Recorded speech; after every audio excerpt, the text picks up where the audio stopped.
الرحمن الرحیم۔ صحیح بخاری حدیث نمبر 656۔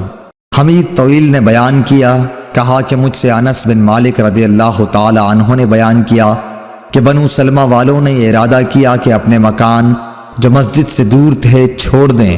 اور آن حضرت صلی اللہ علیہ وسلم کے قریب آ رہے ہیں تاکہ نماز باجماعت کے لیے مسجد نبوی کا ثواب حاصل ہو، لیکن آن حضرت صلی اللہ علیہ وسلم کو مدینے کا اجاڑ دینا برا معلوم ہوا۔ آپ نے فرمایا، کیا تم لوگ اپنے قدموں کا ثواب نہیں چاہتے؟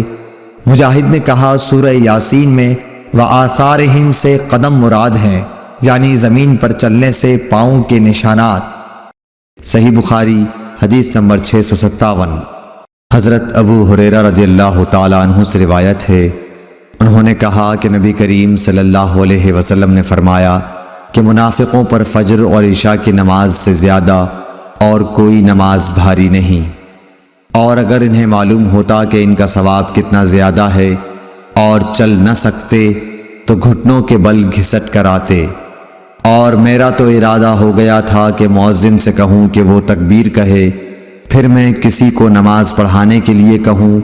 اور خود آگ کی چنگاریاں لے کر ان سب کے گھروں کو جلا دوں جو ابھی تک نماز کے لیے نہیں نکلے۔ صحیح بخاری حدیث نمبر 658۔ ابو قلابہ عبداللہ بن زید نے مالک بن حویرث سے روایت کیا ہے، انہوں نے نبی کریم صلی اللہ علیہ وسلم سے کہ آپ نے فرمایا، جب نماز کا وقت آ جائے تو تم دونوں اذان دو اور اقامت کہو، پھر جو تم میں بڑا ہے وہ امام بنے۔ صحیح بخاری حدیث نمبر 659۔ ابو ہریرہ رضی اللہ تعالی عنہ سے روایت ہے کہ رسول اللہ صلی اللہ علیہ وسلم نے فرمایا کہ ملائکہ تم میں سے اس نماز کے لیے اس وقت تک یوں دعا کرتے رہتے ہیں جب تک نماز پڑھنے کے بعد وہ اپنے مصلی پر بیٹھا رہے کہ اے اللہ اس کی مغفرت کر، اے اللہ اس پر رحم کر۔ تم میں سے وہ شخص جو صرف نماز کی وجہ سے رکا ہوا ہے، گھر جانے سے سوا نماز کے اور کوئی چیز اس کے لیے مانع نہیں، تو اس کا یہ سارا وقت نماز ہی میں شمار ہوگا۔ صحیح بخاری حدیث نمبر 660۔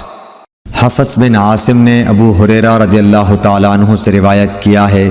انہوں نے نبی کریم صلی اللہ علیہ وسلم سے کہ آپ نے فرمایا